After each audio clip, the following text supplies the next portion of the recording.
Hi everyone. So after having talked about the basal ganglia, the structures which are included in the basal ganglia, it is very important to know that what functions does this basal ganglia have in our body. Yes. So let's begin with discussing the functions of the basal ganglia one by one. See, first of all, the basal ganglia or the basal nuclei is very important in organizing and coordinating the somatic motor activities.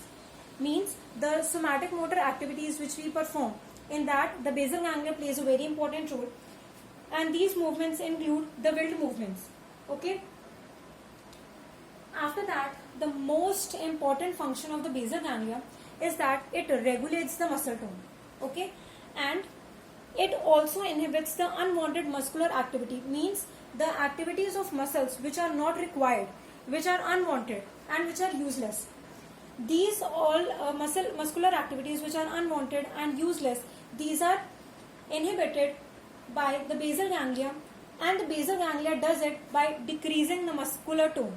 See, when the muscular tone will be decreased, so automatically the activity of the muscles or the functions of muscles would decrease, and thus the unwanted movements, the useless movements which are not required to be performed, that would be inhibited. Okay. After that, the basal ganglia is also concerned with the planning and programming of the voluntary movements. See, voluntary movements are those which are carried out by our will. So the movements which we want to perform by our will, by our consciousness, these movements are planned and programmed by the basal ganglia.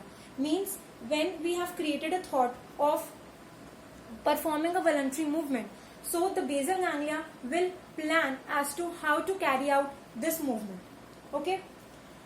Next, the basal ganglia is also concerned with the control of the automatic associated movements, like swinging of arms during walking. See, when we walk, so our arms swing. This condition is also under the control of the cerebellum, because it is the major organ which is responsible for the balance of the body. But also the basal ganglia is also involved in these movements. After this, the basal ganglia also controls a group of movements for the emotional expression. Means the movements which are carried out to perform emotional expressions, that movements are also under the control of the basal ganglia. After this, the basal ganglia will determine that how rapidly a movement is to be performed and how large the movement must be. Means that it would take the decision that the movement has to be rapid or slow. So in short, it will determine that how rapidly a movement has to be carried out. Okay. And lastly, the basal ganglia controls the reflex muscular activities also. Okay. So this was the discussion about the functions of the basal ganglia. Now we'll have a discussion on its clinical aspect. So yes, finally talking about the clinical or the applied of the basal ganglia. So see, in total there are 4 applied aspects or 4 clinicals concerned with the basal ganglia. Let's enumerate them first, and then let's begin on discussing each one of them. First is chorea, then athetosis, third is Parkinsonism, and fourth is Balismus. First of all, talking about chorea. Chorea is a condition which is characterized by quick, jerky, irregular, purposeless, involuntary movements. And these movements primarily involve the tongue, face and the limbs. So thus, chorea is nothing but it is a condition which is characterized by quick, jerky, purposeless, harmful, unwanted movements. And this occurs when there are lesions to the basal ganglia. Okay. Next, talking about athetosis. Athetosis is completely the reverse of the chorea. In chorea, I told you that chorea is characterized by quick, sudden, jerky movements. Yes.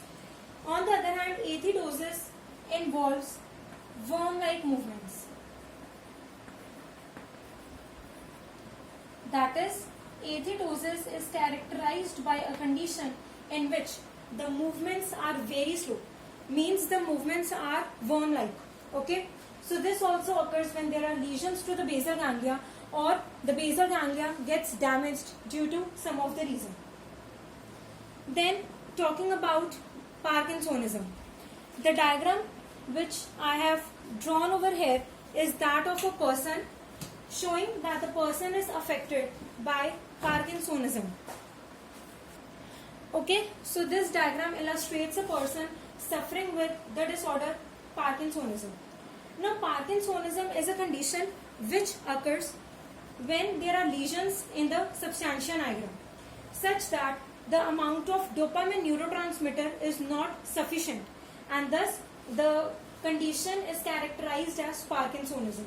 So, as clearly just see the diagram, and you will be very clear with the conditions or with the symptoms, with the signs and symptoms which are associated with the Parkinsonism.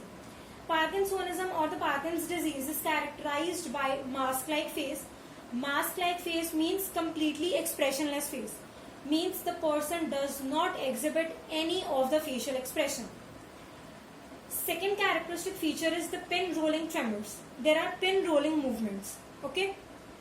Third, stooped posture. You can very clearly see in the diagram that the posture of the person is not erect. In fact, it is stooped. It is bent down. Next, the symptom is stiff shuffling gait. Okay. Then you have lead pipe or cogwheel type of muscular rigidity, and this is because of the increased muscle tone. Okay. After that, you have bradykinesia. So bradykinesia means general slowing down of movements and absence of associated movements such as swinging of arm during walking. Bradykinesia is a condition in which generally the normal movements they get very slowed down. Okay, and also the associated movements like during walking there is swinging of arms, and as I have just mentioned in the functions that the basal ganglia is concerned with it. So now in this condition there are lesions to the basal ganglia. There are lesions to the subthalamic nuclei. There are lesions to the substantia nigra, and thus the swinging of arms during walking is not carried out. Okay. And one more thing about Parkinsonism, it is also called as paralysis agitans, and it is a very common neurodegenerative disorder, and the disease usually occurs after the 50 years of age, and as I have mentioned that it is because of the deficiency of the dopamine neurotransmitter. Okay. Lastly, talking about Balismus. Now, Balismus usually results when there are lesions to the subthalamic nuclei. Remember, Parkinsonism occurred when there were lesions to the substantia nigra. Balismus will occur when there would be lesions in the subthalamic nuclei. And this is characterized by a violent burst of irregular movements in the trunk, girdles and the proximal extremities. Okay.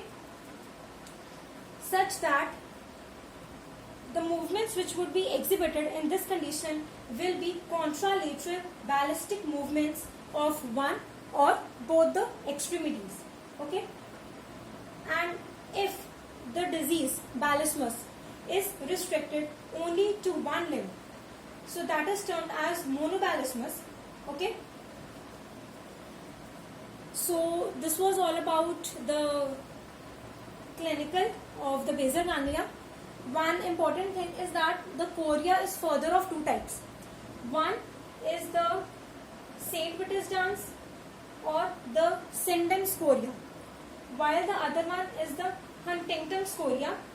Telling you very short and brief about these two chorea is that the St. Vitus dance usually occur in the children between the age of 5 and 15 years, while the Huntington's chorea occurs in adults between the age of 30 and 45 years.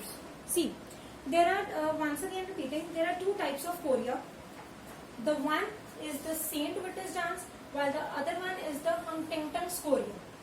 Saint Vitus dance is a condition which occurs in the children in the age of 5 and 15 years and is characterized by relatively less rapid and jerky movements.